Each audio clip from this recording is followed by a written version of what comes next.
हमें रसूलुल्लाह सल्लल्लाहु अलैहि वसल्लम ने अदब सिखाया है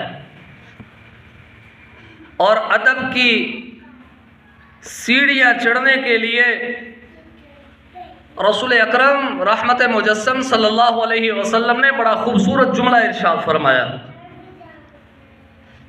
और वो जुमला हमारे लिए सबक और कमाल का सबक। अगर आप कामयाबी की सीढ़ियाँ, कामयाबी के जीने चढ़ना चाहते हैं तो रसूल अकरम सल्लल्लाहु अलैहि वसल्लम के इस फरमान को सामने रख लें तो आप कामयाबी की मनाजिल चढ़ना शुरू कर देंगे। और मैंने शुरू में जुमला कहा कि अगर आप कामयाबी की मनाजिल तय कर चुके हैं, कामयाबी आपको अदब के ज़रिए से मिलती चली गई, आप ऊपर चले गए। जब आप कामयाबी की मनाजिल तय कर चुके और अपनी मंजिल मकसूद पे पहुंच चुके, वहां जाकर भी अगर बेअदबी आ गई तो अल्लाह वहां से नीचे गिरा देगा, वहां से नीचे गिरा देगा। रसूलुल्लाह सल्लल्लाहु अलैहि वसल्लम ने जुमला बड़ा खूबसूरत इरशाद फरमाया। उसमें सारी चीज़ें आ गई, उसमें अजमत भी आ गई। कामयाब शख्स के पीछे अदब है, अदब जो है वो उसको बहुत बुलंद ले जाएगा।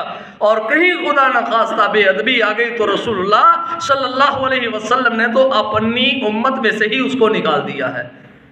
तो जिसको रसूलुल्लाह ने उम्मत में से निकाल दिया वो कहीं अदब की वजह से पहले बहुत ऊपर जा चुका था, वहां जाकर उसने बेअदबी शुरू कर दी तो अल्लाह वहां से भी उसको नीचे गिरा देगा। जो उसने कामयाबी की मंजिलें चढ़ी हैं ना, वो मंजिलें भी वो वापस आ जाएंगी, वो वापस गिर जाएगा उन मनाजिल से। क्यों? इसलिए कि रसूलत माब सल्लल्लाहु अलैहि वसल्लम ने फरमाया लैसा मिन्ना वल्लम यरहम सगीरना वलम यारिफ कबीरना। दो जुमले इरशाद फरमाए, वलम यारिफ कबीरना वलम युवक्किर कबीरना। जो हमारे बड़ों को पहचानता नहीं है या हमारे बड़ों का अदब नहीं करता। पहचानने का भी मतलब यही है कि उनका अदब किया जाए। ये हमारा बड़ा है, उसको पहचानो। ये हमारा बाप है, ये हमारा दादा है, ये हमारा उस्ताद है, ये हमारा मौलवी है, ये हमारा पेश इमाम है, ये हमारे हाफिज साहब हैं, ये हमारे मोहल्ले के चौधरी साहब है, ये हमारे मुल्क का सदर है, ये हमारे मुल्क का वजीर आजम है, ये हमारे मुल्क का MNA है, ये हमारे इलाके का MPA है। या बादशाहत के दौर में बादशाहत होती है, दरवाजा खोल, अपने बादशाह का एहतराम करो, वो बड़ा है। लेकिन उस बादशाह का एहतराम होगा जो खुद भी रसूलुल्लाह सल्लल्लाहु अलैहि वसल्लम के नक्शे कदम पर चलने वाला होगा। दूसरे बादशाह को हम बादशाह ही नहीं मानते।